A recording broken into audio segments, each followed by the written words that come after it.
নমস্কার, আমি সৌভিক সিনেমা প্রেমী আগন্তুক চ্যানেলে সবাইকে স্বাগত জানাই।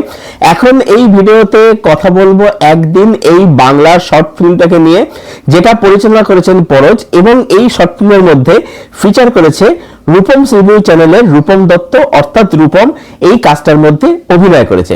এই কাজটা, এই শর্ট ফিল্মটা এখন দেখা যাচ্ছে ইউটিউবে, tales from the last page, এই ইউটিউব চ্যানেল কাজটা দেখা যাচ্ছে। আমি এই শর্ট ফিল্মটার লিঙ্ক ডেসক্রিপশনে দিয়ে রাখবো, তার পাশাপাশি আমি এই কাজটার লিঙ্ক কমেন্ট বক্সে পিন করে রাখবো, এবং চ্যানেলের নাম, যেখানে কাজটা দেখা যাচ্ছে সেই চ্যানেলটার নাম আমি টাইটেলে মেনশন করে দেবো। তো এই কাজটা তোমরা অবশ্যই চেক আউট করো। লেন্থ হচ্ছে মাত্র 7 মিনিট 54 সেকেন্ড, মানে রাউন্ড ফিগার ধরলে 8 মিনিট হচ্ছে কাজটার লেন্থ। তো কাজটা হলো কেমন? তো দেখো, যেহেতু কাজটার লেন্থ মাত্র 8 মিনিট বা 7 মিনিট 54 সেকেন্ড, তো আমি ডেফিনেটলি গল্প বিষয়ে কোনো ধারণা দেব না, কারণ একটা 7 মিনিট 54 সেকেন্ডের কাজে যদি আমি গল্প বিষয়ে ধারণা দিই বা সামান্য একটু বলি, তাহলে সেখানে কাজটা দেখার সময় বাকি আর কি রইল।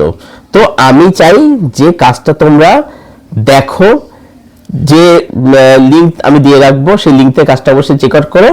তারপরে তোমরা তোমাদের মতামত জানিও, তোমাদের মূল্যের মতো তোমরা অবশ্যই জানিও। তো সবার প্রথমে বলবো যে এর যে ভাবনা, যেটা পরজ ভেবেছে, সেটা কিন্তু অবশ্যই বেশ ভালো। এবারে যারা একদম সাধারণ নিউট্রাল দর্শক, যারা মানে যারা শুধুমাত্র দর্শক যারা, তাদের কাছে বলবো যে কাজটা কিন্তু অনেক বেশি ইউনিক লাগবে। এবারে কাজটা পার্সোনালি আমার কাছেও ইউনিকই লেগেছে, কিন্তু যেহেতু আমি রিভিউ করি, যেহেতু আমি রিভিউ কমিউনিটির সাথে যুক্ত আছি বা আস্তে আস্তে করে আরো বেশি করে যুক্ত হচ্ছি, তো সেদিক থেকে বলবো যে এই আইডিয়াটা কিন্তু অ্যাজ আ রিভিউয়ার আমার কাছে কিন্তু খুব নতুনত্ব লাগলো না। বাট স্টিল এটা আমি অবশ্যই বলবো, যেহেতু বাংলার ইন্ডাস্ট্রির মধ্যে, মানে বাংলা নিরিখে যদি আমি দেখি, এবং যেহেতু এটা একটা ইন্ডি কাজ আর কি, সেই নিরিখে দেখতে গেলে এটা কিন্তু অবশ্যই একটা খুব ইউনিক একটা কাজ। কারণ এর যে আইডিয়া, সেটা কিন্তু বলবো যে বেশ ক্ষেত্রে ইউনিক। সেটার জন্য পরজকে অবশ্যই একটা হ্যাটসঅপ তাকে জানাতে হয়, সেই রকম একটা ভাবনা ভাবার জন্যে। দ্বিতীয়ত হচ্ছে এই কাজটা হচ্ছে একটা kind of solo act film, মানে যেখানে আমরা রূপমকেই একাই অভিনয় করতে দেখছি মোস্ট অফ দ্য টাইম আর কি। এবারে প্রশ্ন হচ্ছে রূপম এখানে কেমন কাজ করলো। রূপমকে আমরা এর আগে সিনেমা বানাতে দেখেছি, যেটা নাম ছিল যে পিস রে, যেটা খুবই ভালো কাজ ছিল, দারুণ একটা কাজ ছিল। তো সেই পিস রে রূপম ছিল যে ডিরেক্টর, এখানে রূপমকে দেখছি আমরা অ্যাজ অ্যান অ্যাক্টর। তো রূপম কেমন কাজ করলো? এবারে রূপম এখানে, আমি বললাম রূপম এখানে কিন্তু নিজেকে প্লে করেছে। এবার কেন আমি এই কথাটা বললাম সেটা তোমরা কাজটা দেখলে বুঝতে পারবে। যারা রূপম সম্বন্ধে একটু ভালো করে জানে, মানে যারা রূপমের কিউএনএ ভিডিও দেখেছে, যেখানে সে নিজের সম্বন্ধে অনেক কিছু বলেছে, সেটা যারা দেখেছো, বা যেহেতু আমি রূপমের সাথে একাধিকবার রূপমের সাথে আমার মেসেঞ্জারে কথা হয়েছে, এবং যেহেতু রূপমকে সামনে থেকে দেখেছি, যেটা সামনে থেকে পরিচয় হয়েছিল killers of the flower moon দেখতে গিয়ে, তো আমি রূপমকে দেখেছি যে খুব চার্মিং, খুব মিশুকে, খুব হাসি খুশি ছেলে। তো এখানে কিন্তু রূপম নিজেকে প্লে করেছে, ঠিক আছে। তো যাই হোক, তো রূপমকে দেখতে কিন্তু অনেক বেশি ন্যাচারাল লেগেছে। মানে যেহেতু সে নিজেকে প্লে করছে, বা সে যে চরিত্রটা প্লে করছে, সেটা যেহেতু তাকে মাথায় রেখে, মানে রূপম কথাটা যেহেতু লেখা হয়েছে, সেই কারণেই বলবো যে রূপমকে কিন্তু অ্যাজ অ্যান অ্যাক্টর অনেক বেশি ন্যাচারাল লেগেছে। তবে আমি এখানে একটা কথা বলবো, পরজ ও রূপমের দুজনের জন্যই বলবো আর কি, যে রূপম যেন নেক্সট টাইম এমন ক্যারেক্টার প্লে করে, বা তার জন্য যেন এমন চরিত্র লেখা হয় যেখানে রূপম নিজেকে প্লে করবে না, যেখানে রূপম অন্য একটা চরিত্র প্লে করবে। সেটাই আমি দেখতে চাই, যে সেখানে রূপম কিরকম পারফরমেন্স ডেলিভার করতে পারে। বা স্টিল রূপম কিন্তু বেশ ভালো কাজ করে, কাজ কিন্তু এখানে বলবো বিশ্বাসযোগ্যই আমার লেগেছে দেখতে আর কি। ছবির লুক অ্যান্ড ফিল দেখে যা বুঝলাম, সেটা হচ্ছে ছবিটাকে খুব সিনসিয়ারলি, খুব যত্ন সহকারে বানানো হয়েছে। যে পোস্টারগুলো রিলিজ করা হচ্ছিল, পোস্টারগুলো আয়ুষ ডিজাইন করেছে, তো আয়ুষের কাজগুলো এখানে সত্যি খুব ভালো।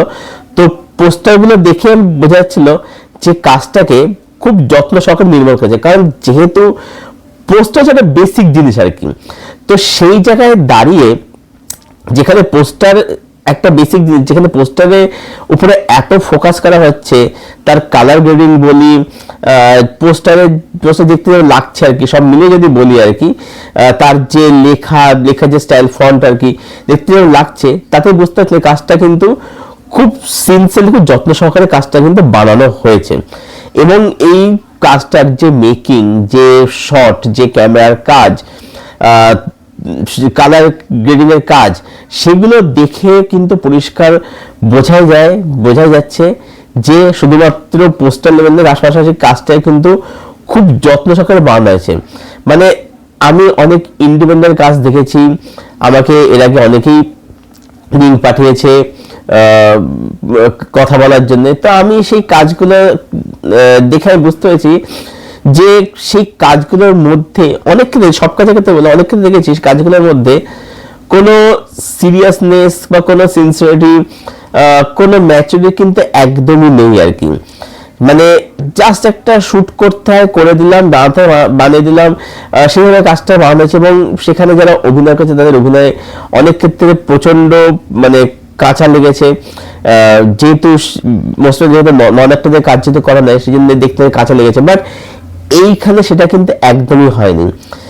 8 মিনিটের কাজ হলেও কাজটাই কিন্তু খুব সিনসিয়ারলি কাজটাকে বানানো হয়েছে আর কি। তো সব মিলে এটাই বলবো যে ডেফিনেটলি গুড ওয়াচ, ভালো লাগলো এই কাজটা দেখে।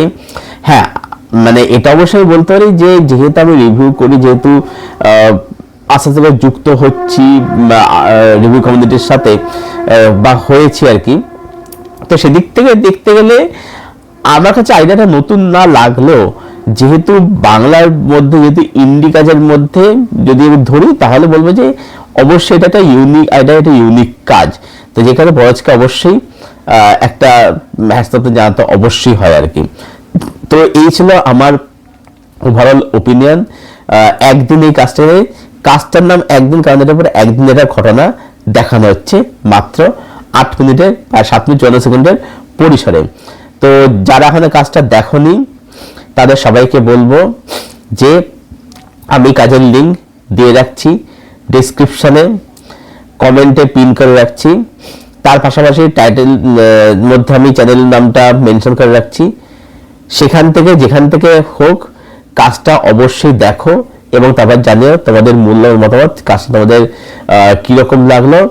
আর যদি কেউ কাজটা দেখে থাকো, তোমাদের কি ওপিনিয়ন, তোমাদের কি মতামত, সেটা তোমরা অবশ্যই কমেন্টে শেয়ার করো। না আমার কমেন্টে নয়, সফটওয়্যার কমেন্টে গিয়ে সেটা অবশ্যই জানিয়ে এসো এবং কাজটা যত সম্ভব অবশ্যই শেয়ার করো, আমাদের কাজটা ছেড়ে দেওয়ার চেষ্টা করো, এটাই বলবো। আমি তো সেটা করবোই আর কি, বাকি দেবো সেই কাজটা করার জন্য। যাই হোক, ভিডিওটা এখানে শেষ করছি। আমার ভিডিওটা কিরকম লাগলো সবাই প্লিজ জানিও। এবং তার পাশাপাশি এটাও জানিয়ে রাখি যে যখন সাবস্ক্রাইব করবে তখন কিন্তু একটা বেল আইকন থাকে, ঠিক আছে? তো ওইটা কিন্তু প্লিজ অন করে দিও, যাতে কি হবে, রিভিউ আসলে, পরবর্তী ভিডিও আসলে তার নোটিফিকেশন সহজে এবং শীঘ্র যাতে পেয়ে যেতে পারো, যাতে কোনো অসুবিধা না, যাতে কোনো হাতছাড়া না করতে হয়। এটা বলে ভিডিও শেষ করছি।